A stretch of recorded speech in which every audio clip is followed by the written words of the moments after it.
Social media पर बांग्लादेश से सामने आया एक वीडियो लोगों को झकझोर रहा है। लोगों को एक बार फिर दीपक चंद्र दास का मामला याद आने लगा, जिन्हें कथित तौर पर धार्मिक भावनाएं आहत करने के आरोपों के बीच मुसलमानों ने जिंदा जला दिया था।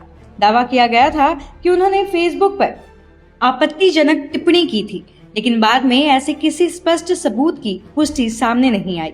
अब ठीक उसी तरह एक और मामला बांग्लादेश के सतखीरा से सामने आया है, जहां एक हिंदू शिक्षक गौरांग सरकार को कथित ब्लास्फेमी यानी ईश निंदा के आरोप में गिरफ्तार किया गया है। लेकिन सबसे बड़ा सवाल वही है, आखिर उन्होंने ऐसा क्या कहा था?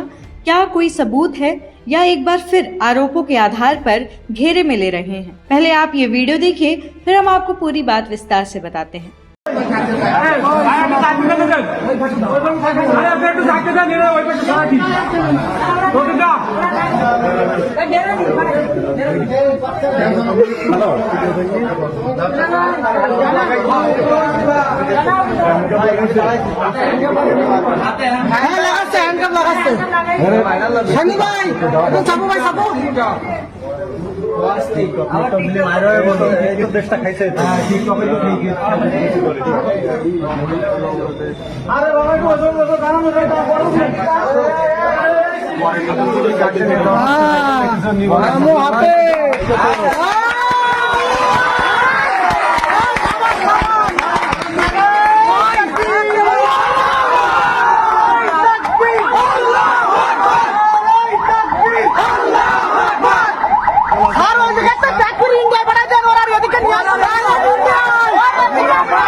दरअसल बांग्लादेश के सतखीरा में हिंदू शिक्षक गौरांग सरकार पर आरोप लगाया गया कि उन्होंने कक्षा के दौरान इस्लाम को लेकर कथित तौर पर आपत्तिजनक टिप्पणी की थी। दावा किया गया कि उनकी बातों से कुछ लोगों की धार्मिक भावनाएं आहत हुई, जिसके बाद ये मामला तेजी से फैलने लगा। देखते ही देखते स्थानीय लोगों की भीड़ जमा हो गई और माहौल तनावपूर्ण हो गया। इसके बाद पुलिस ने हिंदू युवक गौरांग सरकार को हिरासत में ले लिया। हालांकि सबसे बड़ी बात ये है कि अब तक सार्वजनिक रूप से ये स्पष्ट नहीं हो पाया कि आखिर उन्होंने ऐसा क्या कहा था या वास्तव में कोई आपत्तिजनक बयान दिया भी था या नहीं।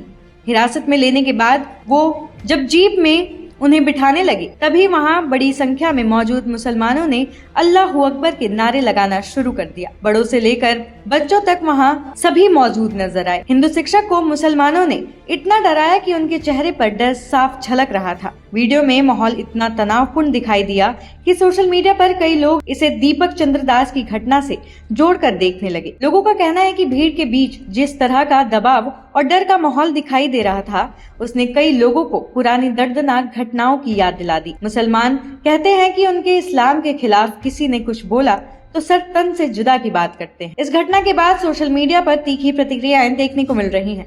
कुछ यूजर्स लिख रहे हैं कि बांग्लादेश में हिंदू अल्पसंख्यकों के बीच डर का माहौल लगातार बढ़ता दिखाई दे रहा है। कई लोग कह रहे हैं कि दीपू चंद्र की इसी बात पर जान ले ली थी, जबकि उनके पास कोई सबूत नहीं था। आखिर कब तक ऐसे ही मुसलमान हिंदुओं को टारगेट करते रहेंगे? वहीं कुछ लोग ये भी कह रहे हैं कि बिना तथ्यों के किसी निष्कर्ष पर पहुंचना भी ठीक नहीं है। अगर ऐसा था भी तो क्या जैसे दीपू की जान ली वैसे ही अब हिंदू शिक्षक की भी जान लेंगे? क्या इस देश में कोई कानून नहीं है? इस वीडियो ने हजारों लोगों को भावुक और चिंतित कर दिया है। जैसे भीड़ द्वारा डराया धमकाया गया, वो कानून व्यवस्था और समाज दोनों के लिए खतरनाक संकेत देता है।